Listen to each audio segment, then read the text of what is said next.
good evening, Indiana. Welcome to this special presentation here from Progressive Indiana Network. My name is Scott Aaron Rogers, host of the Who's Left podcast, and I am with Jackson Franklin tonight. Jackson is running for Congress in Indiana's 5th congressional district. And he's going to take your questions here live tonight. So get those in. We are on YouTube. We look like we are having a problem with our Facebook stream. So we are going to go ahead and try and fire up another one that may move the actual URL around for you. So if that's the case, I apologize. It should be still streaming on the Who's Left Facebook page. So if you have a specific link to a Facebook event, I hope it's going there. This happened to me the other night. It is a Facebook issue, but you can ask questions on YouTube. You can ask questions on Facebook Live. We are live on progressiveindiana.net. The chat is open there as well. So we hope to see you and get your questions. We are also on Instagram Live tonight, if that is your streaming platform of choice. Given that a shot this evening. Anyway, listen, enough of me. People didn't come here to see me. They came here to talk to you, Jackson. Why don't you introduce yourself to the good folks out there? Well, first off, Scott, thank you so much for having me yet again. And also, thank you guys for listening and tuning in. I'm Jackson Franklin. I'm a combat medic in the Indiana Army National Guard. I'm a paramedic. I've worked on the ambulance. And yes, I'm running to replace the fascist Victoria Sparks.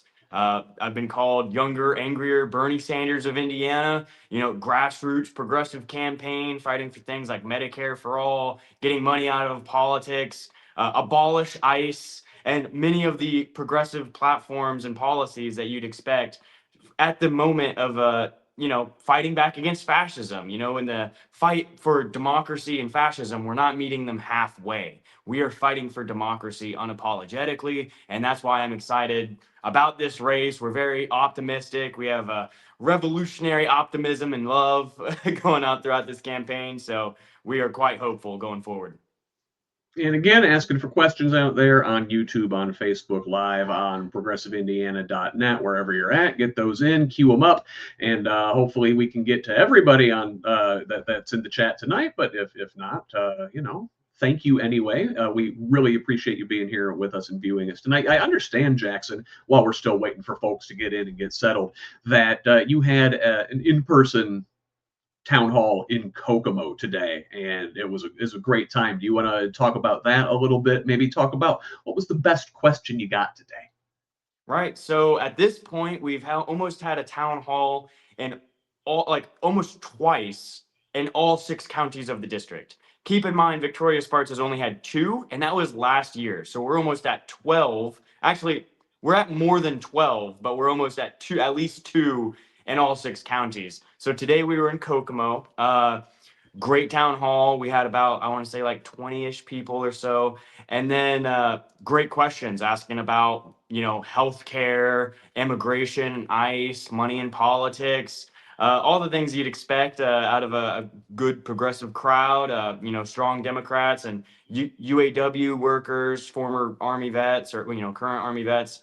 And nurses that got laid off during their time, like thanks to the Trump administration that's cutting and these consolidation of these large hospital, like private, companies, these hospitals that are like huge conglomerates that are shutting down these rural hospitals. But one of the questions that I was asked today is, how can we win in Indiana? They said, hey, we live in somewhat of a red state. What's your plan as someone who's running as a progressive? How do we win over these voters? And my response is and was, we do not live in a red state. We live in a gray state. If did not vote was a candidate, they would have won all across the ballot last time around. Indiana ranks 50th out of voter turnout. So we got to ask ourselves, why are people not voting for Democrats? We know the Republicans are going to shoot you in the face. So why is it that people don't think about it? Why do people not want to vote for Democrats? It reminds me of a quote by Reverend Al Sharpton when he ran for president back in 2004. He said, there are people, there are, forces in the Democratic Party that move further and further to the right every election year in the pursuit of a winning strategy, all in the hopes and with the presumption that progressive forces and people of color will voluntarily turn into invisible people. I've spent this campaign, as well as many of our campaign staff, we've been talking to those so-called invisible people who don't see themselves in their Democratic politicians or Republican politicians, people who don't see themselves in the party, and they don't see themselves in the legislation that gets passed by our Congress. People feel like they don't have a home. We're politically homeless because when we have a far right-wing party, and then the opposition is a right-wing party, and both of them are owned by corporate donors. Now, this campaign, the way we're going to win is we're uniquely set up to be like, hey, we are a grassroots campaign. We're not owned by Wall Street. We're not owned by big pharma, big health insurance, whatever, you name it. We are fighting for the working class people. We should be fighting for the working class, not the donor class. I want to get rid of the Epstein class, the parasitic elite that is leeching onto our working class and like stealing money out of our wallets. So we have the worst wealth inequality in the history of this country. And what I think Donald Trump and the Republicans did so well, and why they won the last election as well as 2016, is he said, "You are hurting. I am listening to you. But the cause of your pain is the trans people. It's the immigrants." Now this is the part where it splits, right? Like he says all these dangerous minority groups, right? Cause your pain. What we Democrats got to do, the way we're going to start winning, other opposite of what we did last election. We were like, oh, inflation, what are you talking about? This is the greatest economy ever, which may be true. Like there's a lot of good domestic policy, but we're going to win when we say, you know what? You are hurting. I am listening to you, but it's not whatever they want to say, that the scapegoat minority group. It's not trans people. It's not women. It's not immigrants. There is a dangerous minority in this country, but it's not the one that Donald Trump tells you about. It's the top 1%. It's the billionaire oligarchs that break down our unions, that send your jobs overseas, and the ones that lobby our politicians to make a tax code that works for them and nobody else. That's when Democrats are going to win. That's why I believe we're going to pull in non-voters to flip this election. And I think people are tired of politics as usual when it comes, especially in Indiana. Like, we've been under Republican control for more than 20 years now, my entire adult life. So obviously, unless I missed the bus for the huge grassroots movement in Indiana, we have been doing the same old tired playbook time and time again. And it's Einstein's definition of insanity. If you keep doing the same thing over and over again, expecting different results, that's insane. So how about we mix things up, fight for the working class and not the donor class? I can say things like, I support Medicare for all. That's because, unlike Victoria Spartz and some of my opposition, I'm not taking money from big health insurance. I can just listen to the people at my town halls and all across, I have eyes, I have ears, I can see what's morally right, and I can listen to people, and I could, say the popular ideas that we're all thinking, right? So, all right. Thank you, Jackson. It really, I appreciate what you're doing out there. Listen, for fear of coming off as like partial in this, and we are trying to provide just a platform for everybody. I really appreciate somebody filling that lane. It needs to be done 100%. So thank you for running that kind of campaign. Now let's hear. No one wants to hear from me though. They want to hear from you about their questions. So let's start in the chat over on YouTube, where the first question is this: the Boxcar Adventurer asks, "Hello, Jackson. Does your campaign still support training citizens in defensive protest methods?" Yes. Next question. No, I'm just kidding. So yes, we have been giving these protest aids, and like, hey, everyone has a role. Like, especially if things escalate. Like here, I'm from Muncie, so I'm a Munsonian, or as the Ball State kids call us, moguls. And we've been giving training to the both the Muncie community and the university students, how to protest effectively, how to get your point across. And if things do escalate, hey, have your protest medic. Have like here, don't spread milk or whatever on CS gas or whatever. Like that makes it weird. Like use water. And there's many other things like, hey, have you thought about like all these different methods of like protesting and combating against the rise of fascism in this country. So yes, short answer, yes, we are still doing that. Now we have like passed it off to more other groups because we're focusing on larger things, but we also share their information like they do, and we want to spread that out across the district and across the state so people can be informed on like basic tactics. Like if you're a marching protest and you notice a barricade in front of you, be unpredictable. Like like it's really hard to like, hey, just have like change path, easy. All right. Get the point across. You don't have to just like stop your movement, redirect, make them, not sure of your entire movements. But yes, we are doing that. Yeah, thank you. And I'm just going to interject here. Like things like No Kings, we have another No Kings protest coming up here March 28th, right? Things like that are great. That is a great way to get large numbers of people involved. But I don't think, like as to what you're saying, that we're not going to defeat the fascist movement in this country without some disruption. And disruption is different than violence, if anybody's trying to imply MLK was that. disruptive, Yes. like Yes. MLK, what he did was not legal. Like he was like he was a peaceful protester, but he was disruptive, like, blocking streets, getting in front of government buildings and not letting politicians in. Like just having a sit-in, like you go into your state house and you just like, no, we're not moving, man. Like you're like, what are you gonna do about it? That kind of stuff. Like disrupt. Like they're not going to notice you. Like the first No Kings, which I love No King. It's a great organizing tool for people that are mobilized. It's good to mobilize people. The real trick is organizing people and for continued action. Yeah. So they're Okay. yeah. So like the big beautiful bill, so called, I'd call it the big billionaire bill, it passed just like nearly 2 weeks after the first No Kings protest, which was the largest protest in American history up to like for a long time, like the modern American Mhm. politics. So they weren't listening to us. We did letter writing campaigns. We called our senators. We called our state reps. Our Congress reps, right? And they weren't listening to us. So what's next? Like it Yeah. doesn't Yeah. end there. Like there's more continued action and more work to be done. So, thank you, Jackson. Now, on YouTube, this is more of a process. We're talking about people in the streets now. Well, let's talk about actually getting to Congress and using the tools of power.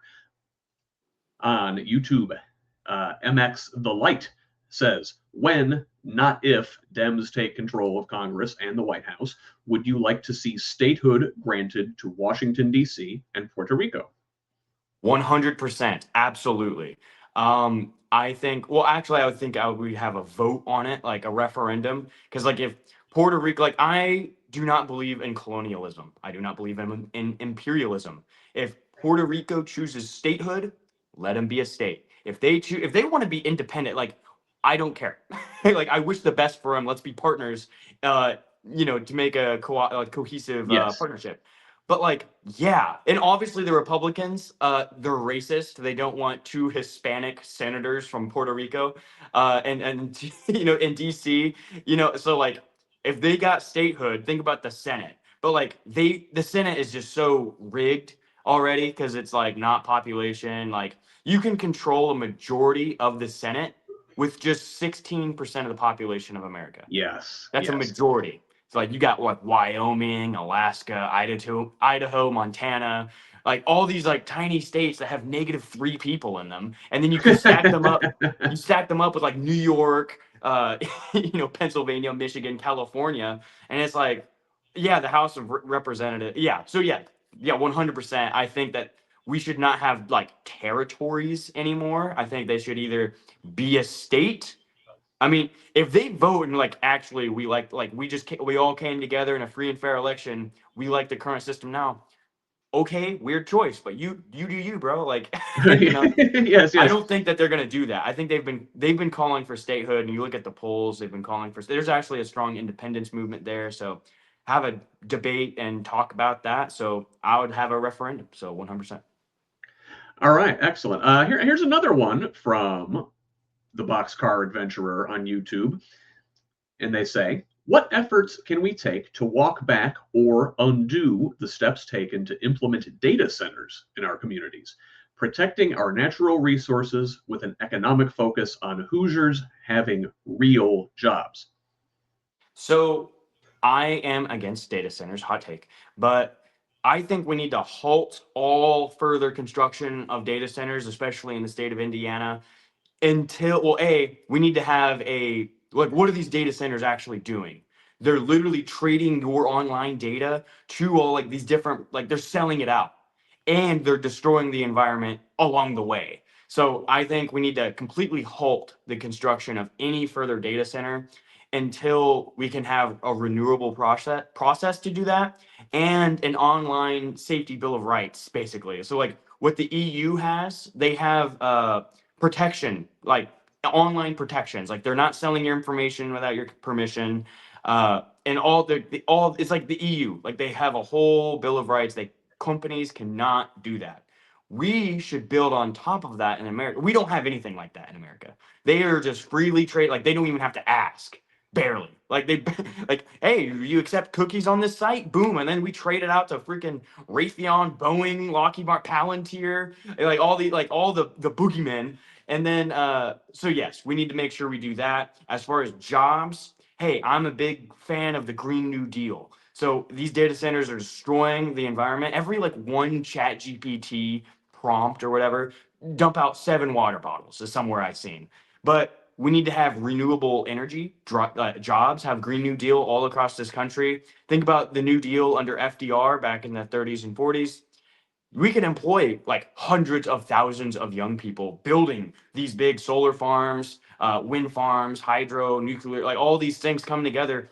America should be leading the front in this industry, but no, we're outsourcing it to places like China and Canada and the EU because what the fossil fuel industry has like dominated our lot, like the lobby industry has dominated our politics. It doesn't have to be that way forever. So we need to move to a more renewable society. We can completely transform our energy system and save the planet along the way and get jobs.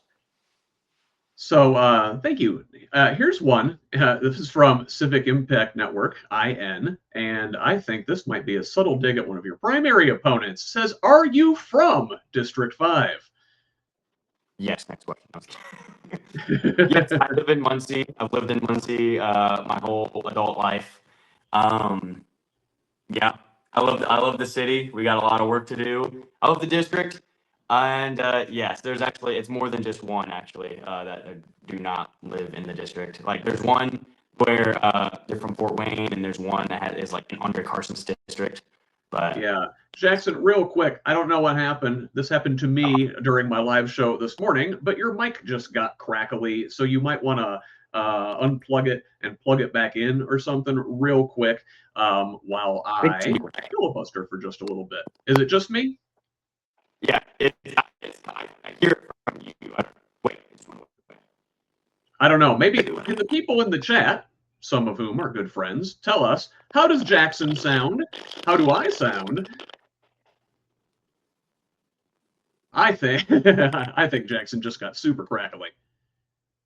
I think it's both of us. I think it's a system because I hear it from you. Oh, okay. Well, we may be having some technical difficulties. Yeah, Jessica Boucher on Facebook says it's Jackson.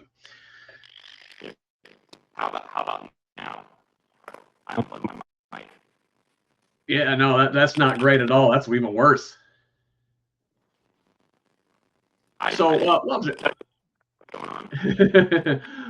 We are going to let, hopefully, Jackson get that taken care of here. And I'm going to use this opportunity to briefly if I may ask for some support here on Progressive Indiana Network. We are putting out a lot of content every week for progressives, by progressives in the state of Indiana.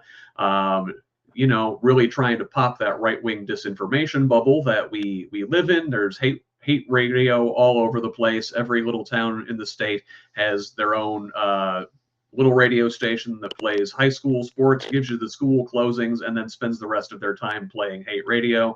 We've only got a handful of companies that own all the TV stations in the state. There's the entire right-wing podcast sphere that is out there with support from the billionaire class. We don't have that. We work for you, and we could use your help. So if you can, head on over to progressiveindiana.net. Help us out with a paid subscription.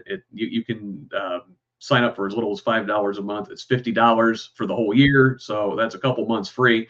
And again, it helps us develop an information environment in Indiana where we can push back on the right-wing grift and bring news and politics that really matters to you, the people. And listen, even if you can't afford it, please just subscribe. You can do that for free. We don't paywall anything. We're not going to make you give us money for important news and content in the middle of a political crisis. So if you can, help us out with paid subscription. Jackson, you still crackling over there? No, it's still cracky. I still hear you like cracking out. Huh. Well, yeah. I don't know. Does the chat think I sound okay? They say George Sullivan Davis on Facebook says Jackson is full of lightning. Maybe that's what's going on. I'm shocking it. Maybe it's. I tried refreshing and it still didn't work. Oh man, that sounds terrible. Maybe try losing the mic and see if just your phone mic will work. It might not be the best audio quality, but it's going to be better than this. So hopefully we can get this sorted out. This is no mic. That's no mic. Jeez. Cracklin Jackson, says George Sullivan Davis on Facebook.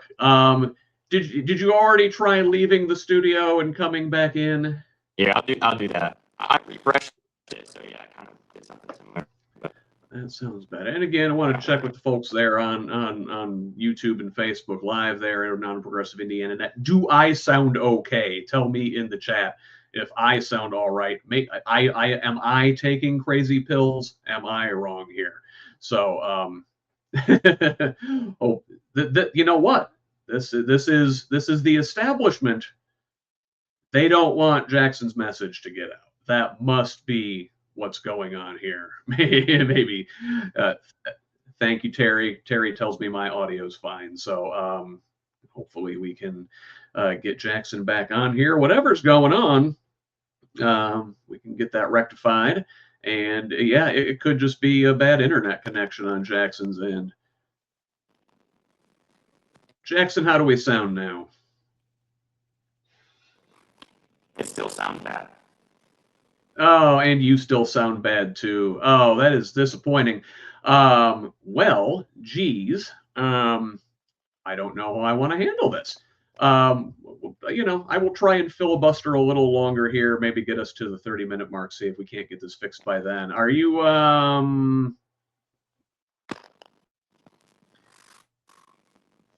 oh, you say you're on your phone, right? So that might be a network issue for all we know. I switched between service and Wi-Fi, and it still hasn't changed. Oh, no. You sound good. That's better. Oh, just random. All right. Okay. That's random. Yeah. All right. Well, whatever it was, the gods have smiled upon us now. And let's see. I want to scroll back up here through the comments because there's a lot of a lot of good ones here. But what are actually relevantly political? Here we go. MX the Light. again on YouTube, asks, what are your thoughts on the sub minimum wage? Many servers, bartenders, and other nail salon stylists have to rely on tips because the $2.13 an hour sub minimum wage hardly covers taxes. What do you think about the tip minimum wage specifically here, and then the minimum wage in general, which is still $7.25 since 2009? Right. So hopefully the audio stays with us. I don't know if it being vertical or horizontal had any difference or impact on it, but with the sub minimum wage, yes, like we need to join most of the developed world and not have like this we need to phase it out. We also should have a living wage for all workers.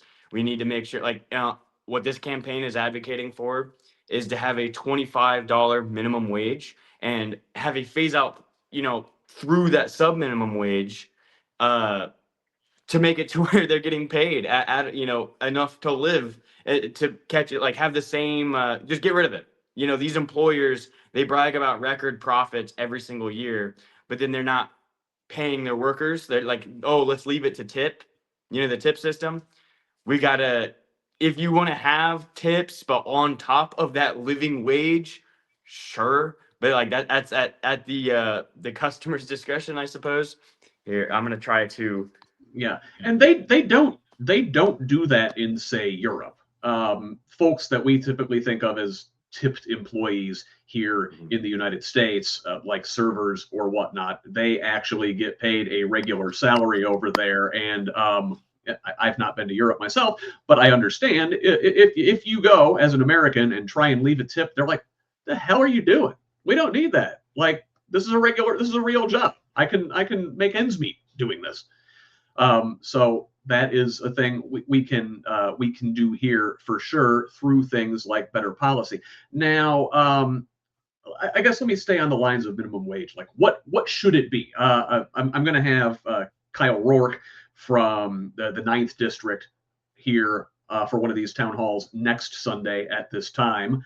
And I just saw a social media video from him talking about how the minimum wage is too low, and he suggested $12 an hour. Is that That's enough? gross. Okay. That is absurd. That is absurdly low. And that is basically like the Republican compromise. I don't know who this guy is, but so like basically, all right, so 70% of the nation wants it at least to be $17 a minimum wage. But the thing is, like, it's up to us as politicians not only to fight for what's popular, we also got to make popular what's right. Like Bernie Sanders in 2016, he was fighting for Medicare for all, even when it was only at like 49%, 50%. And then look, now it's also another thing that's at 70%. So if the minimum wage stayed on track with the workers' productivity since the 50s, the minimum wage would be something like $40 an hour right now, which we're not calling for at the moment, but we can at least have a $25 minimum wage. Like, we are working harder now than back then. We are less unionized. We have these right to work for less laws all across the country. So having a $12 minimum wage means they're still okay with people working 40, 50 hours a week and not being able to provide for themselves, not being able to, put food on the table for their kids, pay rent off. It should at least, like, I'm saying 25. All right, like 25, let's meet in the middle. Let's go like 20. Like anything less than that is like you're an extremist. Like, what are we talking about? You want people to work and not have enough to live? Like, I don't know. That's insane to me. Yeah, no, and it is certainly true that the minimum wage has not caught up. Well, let me ask you furthermore. Say whatever number we wind up settling at, it needs to be raised from where it's at And right now. tie it to inflation, so that way we don't have to keep revisiting this problem every few years. And that is what I was going to ask. So here's kind of a fun one. Now she says this isn't a question, but I'm gonna use it to ask a question. So Liliana Young, who is a candidate for state house down here in the Bloomington area, says, "Would Jackson agree to an ice bag punching contest?" I believe this is in reference to a social media video you made a few weeks ago where you were punching a bag of ice, obviously in reference to these raids that are going on in Minnesota. Now, Tom Homan says they're pulling out of Minnesota, and hell, some of them are coming here and setting up shop They're in setting up in Carmel, our in district, your district. in So Carmel. let me get your thoughts on that. So yes, all right. So on that video, I am so glad we did it on take one because that was like a half. I'm not gonna lie. All right, it was kind of like a flimsy punch. Like, all right, I'm just gonna punch it a couple times. I'm turning to the camera. So grateful that like we nailed it on take one because it was like the very first punch just ripped that bag in half. I was like, oh my gosh, I did not expect that. So I was like in my whole head that whole time. I was like, I cannot mess this up. I cannot mess it up. Say the bit. Say the bit. So for to answer your question, oh yeah, that would be so. Let's do a fundraiser to like have legal, like lawyers, immigration lawyers. Let's make a fundraiser. Like, hey, $20 or 30, $50 to get in. You punt who can, I don't know, something like that. But on top of ICE, yes, we should not. Oh, let's reform the Gestapo. We need to defund these mass federal agents that are lynching and terrorizing our people on the street. No, we need to abolish the Gestapo. Like these people are insane. They're just henchmen. They're the brown shirts. Like to me, like the Democrat, like Chuck Schumer and like the people on the Democratic side that are like more conservative, in leadership, it's absolutely insane to me that that's not on the table. They're like, guys, body cameras. Yeah, in an age where they are recording themselves while they shoot you, what I know what'll fix it. Let's have a body camera they can turn off. Yeah, thanks. Yeah, of course, Jackson. The Gestapo needs to be producing these snuff films that we have to all keep watching from every angle imaginable. Like you said, I think you can't train that out of organization like that, which essentially is acting as secret police. Now, listen, let me ask this. Along these lines, we talked about this morning on Who's Left This Week, every Sunday, 10:30, Progressive Indiana Network. We had a segment where we discussed ICE, and one of the articles we discussed was an NBC News poll from this past week. It said something like 29% of the population supports abolishing ICE, 29% of the population supports keeping them in their current form, and 43% supports reform. I guess, what does that mean if we can't abolish ICE? Once you're in Congress, the votes aren't there. Yeah. What is a reasonable compromise? What is something we can get over the finish line? Yeah. So our current ICE budget, I've seen other polls where it's over 54% of the nation wants to like limit like the way it depends on how you ask it is like you get completely different answers. Like want it to be severely capped or brought down from where it is. But our current ICE Reform budget is a very broad term. It could mean all sorts of things. Yeah. So our current ICE budget is $85 billion. So that is more than the entire Russian army, which would place it around 6th or 7th place on the military scale. Like all the world's militaries, it's a rank between like 6 and 7, right? So what we need to do, and like that's turning inwards to us. And what do you want to do with that money? So like if we cut and just the 2024 or early 2025 budget, I don't even think it cracked $1 billion. I think it was like on that cusp. So they way jacked it up, way too much. And basically, the compromise position is just to get hey, abolish or fund it more. Let's meet in the middle. Let's well, I don't want to meet in the middle, but if the votes are not there, like it depends on how much we win Congress by, is what I keep, if we win by a lot, oh yeah, we're not listening to the fascist. But if we just win by a little bit, all right, we can go to the 2024 budget and also have all these rules and like due process, because there's more than 1,200. Actually, it's way higher now, but I remember last month there was a number where 1,200 ICE detainees went missing. These were like without due process. Like they got apprehended. Some of them are literally American citizens. And then DHS just gone. Like we don't know where these people are. One of them was found in a hospital paralyzed. He wasn't paralyzed before. They tortured him. They tortured this guy. I don't remember his name. I had a video about it like a month ago. But yeah, like they're finding that they're like Kilmar Abrego Garcia was literally wanted by the El Salvadorian government, and they sent him to CCOT prison, a literal torture facility. So, Yeah. and they're still doing it. They're doing it all across this nation. They just had I believe it was Arizona. Please fact check me. There was a 1-year-old girl who had a temperature of 104, which is Oh my quite like God. that's Yeah. deathly for a 1-year-old. And the father was begging the ICE agents, please take her to let's go to the hospital together. I'm her dad. Minors have to have their parents for consent medically, right? Right. So the ICE agents were like, no, you're staying here in this ICE detainee facility, which looks like Dachau, literally. It's like structured the exact same. And these two grown adult men, ICE agents, masked, brought this little girl to a hospital. They were like, oh, she needs to take these antibiotics like pronto. Like she's like on the cusp of death. They get back to the ICE facility. They don't give it to her. They throw it away and they just give her Tylenol. And then she like by the miracle of whatever is like she barely lived. She almost died. Now that is a form of cruel and unusual punishment for what? Well, for what? You came here without papers. You didn't papers please hard enough. So that's absurd. Yeah, we Right. need to get rid of this.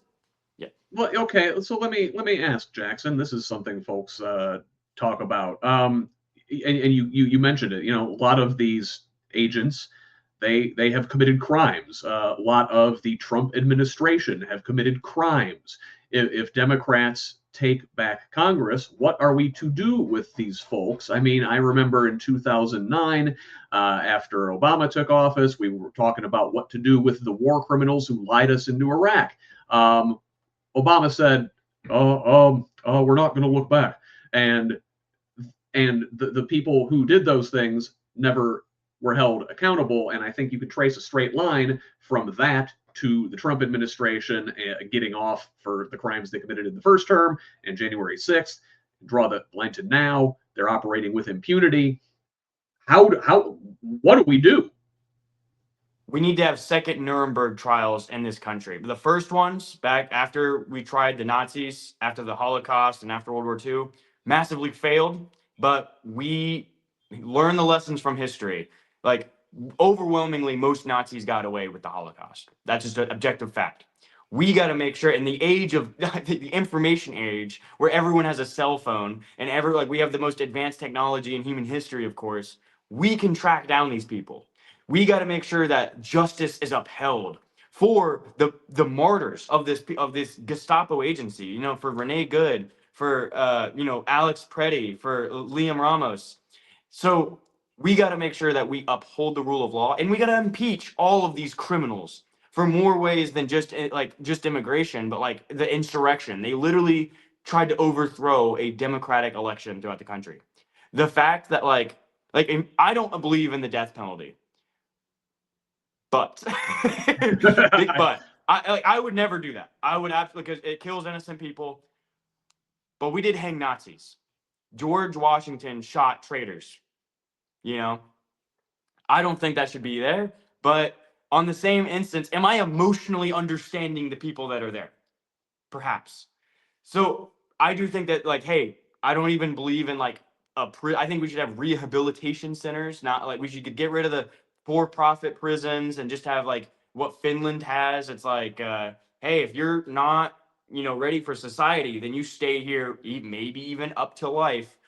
I think if you try to overthrow democracy and you literally want to do ethnic cleansing, I don't know how we're going to rehabilitate you. I think you need to stay in the prison cell for the rest of your life, you know? And well, listen, the Constitution calls for the death penalty for treason. I think that's the only time a specific punishment is mentioned for a specific crime. There's only one way we stopped Hitler. We had to literally, we didn't ask him. We didn't like, oh, well, like the Nazis have to wear the body cam. There has to be a combat photographer next to all the Einsatzgruppen. We got, like, no, we hung them. Like, obviously not enough. So, like, I'm not calling for that, but at the same time, like, we have to like throw them in prison and throw away the key. Like with due process, like we are better than them. We are going to have due process, court of law, but there are thousands of like literal Nazis that like want to like they don't want democracy. They don't want this liberal constitutional republic that the idea of America is. They literally want to turn it into the American empire, the technic of America. That's why they're invading. We did that military action against Venezuela. They want Greenland. They want Canada. They're looking at. I'm not joking. They're looking at drone striking Mexico for the drug cartels. They're expanding the global war on terror, mixing it with the drug war. There's no such thing as a narco terrorist. That doesn't even make sense. You know who is a terrorist? Benjamin Netanyahu, and he's been here like 6 times since Trump's been president, and we haven't arrested that guy yet. So like, yeah, what? and some They're such folks on our hypocrites. side are happy to pal around with them and be seen taking pictures and yucking it up. It's extremely, extremely disappointing. Here's another one I wanted to ask. Where'd it go? I lost it. Okay, so listen, one of the things that say FDR knew is that if you wanted to fight fascism, you had to take care of people's material conditions. The fascism often comes from anger against a system that is not working for the regular people. You have to give them something productive to do. And you mentioned the Green New Deal earlier, but I think a lot of folks don't know necessarily what all that entails. And MX Light on YouTube asks, can you explain some of the specifics of the Green New Deal? I'm curious if the numbers need to be updated. Right. So I don't have it in front. It's basically like, what can we do? It's yet again, how much do we win by is kind of the numbers we're talking about. Like the Green New Deal is like, as much as Fox News wants to slam it as like socialist utopia, it is literally just like the starting level that the EU basically has already done.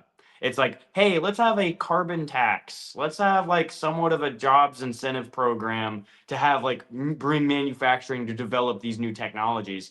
It is very low. It's very like that is the building block of this, like what we need to do as a species, as a country. It's nothing crazy. Now I don't have like exact numbers, but like we can bring in a lot of jobs. That's all I'm saying. Like, and we also need to, there's so many levels on it because like a lot of these factories nowadays are automated. So we also that just ties in why we need universal basic income and strong unions. So there's so many levels to that, but yeah, generally look up the AOC's Green New Deal. It got voted down, and it was such a basic starter plate. Like that is level 1. We should build on top of that. There's so much more to do outside of carbon taxing and small little grants and subsidies for industry on these sectors. We've got to go big. I mean, we are the climate crisis is not a hoax. This is another thing we talked about this morning on the show. The Trump administration's rolling back regulations when we've known for 40 years that this was coming, and here we are seeing real-time effects of climate change now, and they're still denying it and saying it's a hoax. The time to do anything is really, really shrinking, and we got to go big or go home. And the Green New Deal can do that and give us productive things to do and really solve a lot of problems. The planet is not just dying, it's getting murdered by the fossil fuel industry and the lobbyists that lobby our politicians. Like that Trump's first pick for the EPA, his first term was literally the ExxonMobil CEO, and right now it's like some other big oil company guy. I don't remember his name, oh yeah, what they just did like this last week, completely, they're trying to gut the EPA. They're trying to take away the environmental protection out of the Environmental Protection Agency. There's like the Endangered Act clause or whatever it was that they're trying to get rid of it. Yes. Yes. EPA no longer stands for Environmental Protection Agency under the Trump administration. It's more like the Environmental Punishment Agency or something to that effect. I had something better teed up and gone. Another one from Liliana. Would you use your platform and resources as a congressman to help state Democrats put pressure on corrupt officials such as our Governor Braun? I don't know exactly how that would work and what the rules are around it, but maybe Jackson, you do and could explain how you could use your platform in that regard. Yeah, so the bully pulpit is something to wield. Donald Trump wields it every single day. And like I'm not even elected and I'm out there screaming at this guy every single day and like posting it online, letting people know about the issues, the bills that are going through the state house. As a congressperson, oh, you bet that I'm going to be out there screaming at these guys. Like I view Braun and many others at like you got to treat them like they are literally Hitler. Like I was just testifying a bill, SB 76 about ICE. Like they're trying to, bring in like more ICE power, like, in the state. Also HB 1443. They're like a National Guard bill. I'm in the National Guard. I'm not speaking for the department, but they're trying to give Braun his like 500 members of the military police. Also, they literally just criminalized houselessness. If they catch someone sleeping on the street, they are going to give them a warning. And then the second time, they're going to throw them in jail and have a $500 fine. They're literally trying to throw them in jail, throw everyone in jail that they find out on the streets instead of taking care of them. So these people are monsters, and I'm like, I don't hold back. So yes, I will use the bully pulpit and my platform to boost up like state reps, and I've already done that. I've already been doing that as just a candidate, and that will continue to happen as your congressperson. I will boost up the fight both in state and federally, and it's what needs to be done. It's an organization. It's not me. It's us. It's up to everybody to help bolster the ranks of the Democratic Party and in the state house. And we need to fight back against fascism by any means necessary. So I guess one of the reasons we've found ourselves in this fascist hellscape is because we've had 50 plus years now of essentially a corrupt far right wing movement powered by money that has captured the mechanisms of government through Supreme Court cases like Bellotti and Buckley, and of course Citizens United, which is the big one. And the Boxcar Adventurer asks, once in office, how can or will your team keep the door of transparency open to allow the public to remain informed, so we know you don't become one of these guys that gets there and then becomes lured by the moneyed beast? Yeah, so I'm not going to DC to make any friends. In fact, I will probably be in a, small bubble of actual progressive champions. I mean, it's a nation, like there's so many awesome candidates all across the nation. So, but I am a grassroots candidate, and this is a grassroots campaign. Once elected, like I'm not going anywhere to like please any special interest group other than the people of the 5th district. So you can be guaranteed that like we will stay up to date. Like, hey, this is the bill. This is my thoughts on it. For me, I want as close to I want like ballot referendums for like a lot of these bills, and then there's like, hey, the representatives are just like the border, like the guard, like the borders, like the left and right limits of like facilitating the debate. But so yes, we must be transparent. Being a grassroots candidate means that we will always, like by its nature, be like a servant of the people and not any special interest groups. Because if I say something crazy unpopular, you won't see Jackson Franklin's definitely not getting elected. Look at the way he just like this crazy guy. So I have a duty to serve the people. If I have a vote that most people don't like, all right, don't donate to me. But if I vote some way you do like and you see some the crazy opposition, please donate to me, because that's what democracy needs, is like people who are not bought by the Epstein class. We need people who are serving the working class. So, Jackson, we talked a little bit ago about ICE and the militarized federal police and how they're problematic, to say the least. Well, that extends down to your local law enforcement as well. And as such, MX the Light on YouTube asks, what policies would you fight for in regards to police reform? For the record, I've been stopped and frisked for vaguely matching the description and had police come to my home for a welfare check. How do we make sure things like that don't go awry? They go awry far too often. Yeah. So we need large police reform in this country. So, and that also includes, and obviously ending the disastrous war on drugs. They racially profile, people in, historically marginalized communities. And even though black people and white people smoke cannabis at the same rate, black people are 4 times more likely to get stopped and also get the charge of drug possession, and it's all to benefit like the big pharma industry because they see cannabis as a problem, and we have for-profit prison industry, because the 13th Amendment still, like, we still have slavery in this country. That's the thing a lot of people aren't awake to yet. But like the 13th Amendment, hey, no slavery unless you're incarcerated for a crime, and then we could enslave you all we want. But as far as for police reform goes, we I mean, there's so many things. I don't even know where to start. Well, we also need to make sure we have uphold due process. I mean, I know that's a big ICE thing, but these self-investigation, like, we need to definitely strengthen the investigate, because like, oh well, we investigated ourselves. It's like the IDF when they like commit a crime over in Yeah. Gaza. That's what our current police does. Like, oh well, we looked into it and our boys are clean. No, what? No, we need to have like effective tools and means for, the people's justice to reign through. And yeah, whatever that looks like, I definitely be worth looking into and be support. So I guess I want to riff on this a little bit and ask, I think the left got blamed after the George Floyd protests and the backlash to that for adopting the phrase "abolish the police" or not abolish the police. It was defund the police.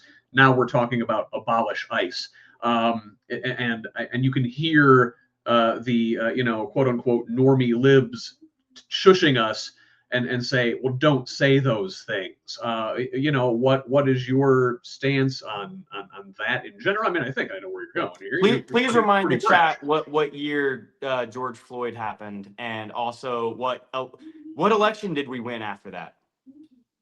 Yeah, that was 2020, wasn't it? It was 2020. Oh, did we win back the presidency? Did that tank that? Did we get Donald Trump? It seems like when we weren't saying that, that's when we lost. So and actually the libs are on our side. The libs are on the progressive side on this issue. Like, according to all the polls, I've talked to everybody. I mean, I've talked to thousands of people on this. They want us to abolish ICE. We are so fed up. Like, and yet again, I'm not going to compromise. Like, on like, hey, the Gestapo people, like, our boys in black with the red armbands, they're just doing their job. Uphold it. Like, and I saw someone who I'm running against say, like, while we respect the authorities, that the hard job of these immigration customs enforcement, I'm like, excuse you? We respect them now. All right, okay.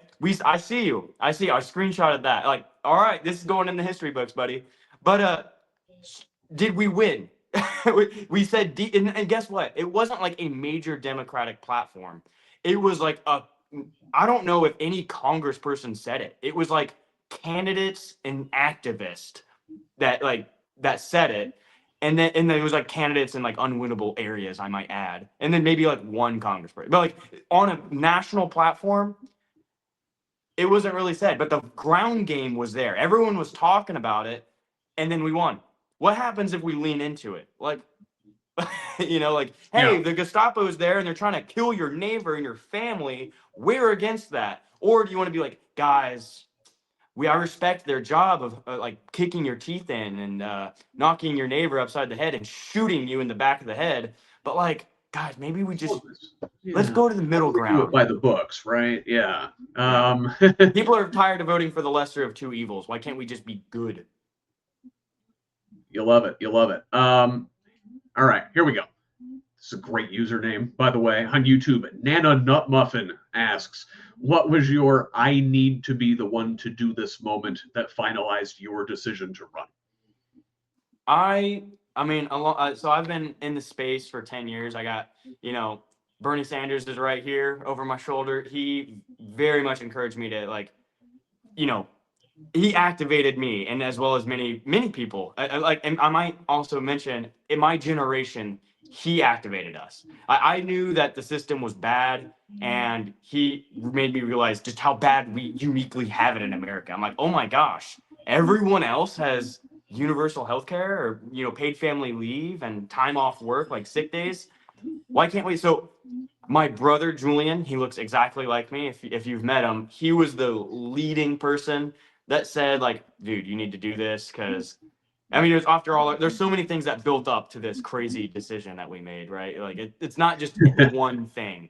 It's like we helped on campaigns. I was a policy advisor for a previous congressional campaign. I knocked on doors. I've done the phone calls.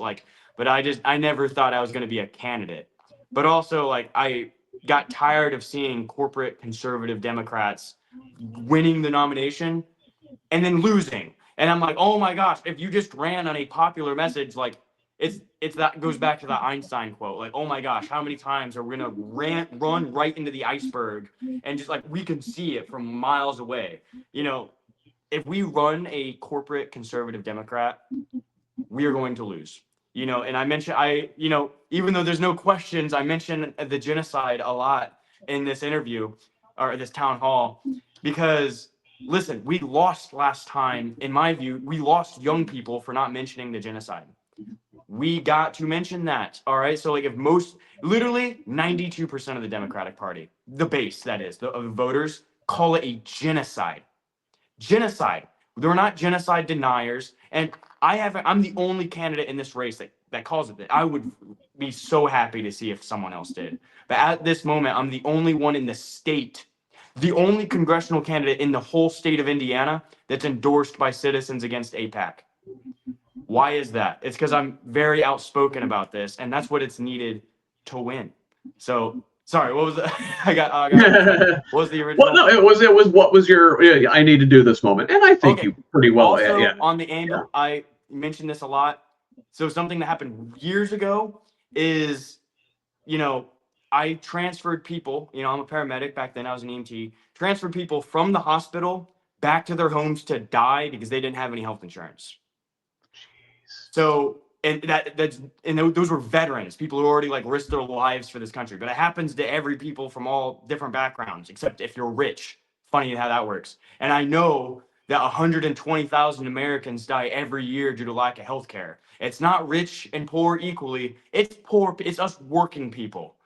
So I've seen that, tell you, about an experience that radicalizes you against the system. It's watching your heroes die for a system that only benefits the parasitic, pedophilic elite and kills us working people. So there was a lot of things that got me to run. I saw trash, absolute monstrous candidates, pro-genocide candidates win our nomination. And I got tired of losing. I'm tired of meeting republicanism with diet Republicans. We're going to win as Democrats when we fight like Democrats are supposed to, and we lead with our democratic values and stand up for the working class and not the Epstein class, these billionaire donors that buy both sides of the aisle. And mind you, if there are people in this race that are bought by Duke Energy, by big healthcare, by realtors groups, by gambling lobbyist groups, and if we don't win the primary, I have very little hope we're going to win the general. You can't throw stones in a glass house. How can we call out Victoria Spartz for taking AIPAC money and supporting genocide if the candidate who supports genocide and maybe takes AIPAC money, who I'm waiting for the answer on that one, if they win, boom, you just lost the sharpest tool in your shed. So we have to have fighters, champions for the people's policy, and not servants to the billionaire oligarchs that are ruining this country. So that's why I'm running. Very good. And listen, well timed. I think you did a fantastic job there. By my count, we have a little less now than 1 minute left. So I'm going to use that time to thank you, Jackson, for being here with us tonight, for taking questions from the people in the comment section. And thanks to all of you out there who have been watching, who have been asking very thoughtful questions. We appreciate that. I love it when we have these town halls because I don't have to do as much work. You guys ask the questions. I love it. I just get to yak and push buttons. It's a good time. And I'd like to thank all of you for participating tonight. Again, thanks, Jackson, for being here one last time. Could use a subscription over at progressiveindiana.net. Help us out there. Oh, Jackson, so while we're asking people for money, where can folks find out more about your campaign? Please go to jacksonfranklinforcongress.com to donate to this grassroots campaign. Sign up to volunteer. We're going to win with people power. They have corporate power. It's artificial. It's fake. They're supported by the establishment. We're going to win when we lead a grassroots movement that we're going to create a system that represents all people and not just that top 1%. So please go to jacksonfranklinforcongress.com. Please donate if you're able to. In politics, we say there's 3 T's: time, talent, and treasure. If you have the time, knock doors, talk to your friends, make phone calls. If you have a talent that you think is applicable to the campaign, you know it more than I can. So please reach out, go to our email at info@jacksonfranklinforcongress.com. And if you have the treasure, please donate. We're not going to raise $100,000 within 10 days of announcing because we're not sellouts to the corporations that are ruining our politics. We serve the people. So can help us help you and join this movement. And together we will create a government of, by, and for the people and create a system that places people over profits. Thank you. Very good. Thank you very much. And again, thanks everybody for being here with us. Couldn't do it without you. Thanks again. Everybody have a great night. Thank you. Peace. Take care.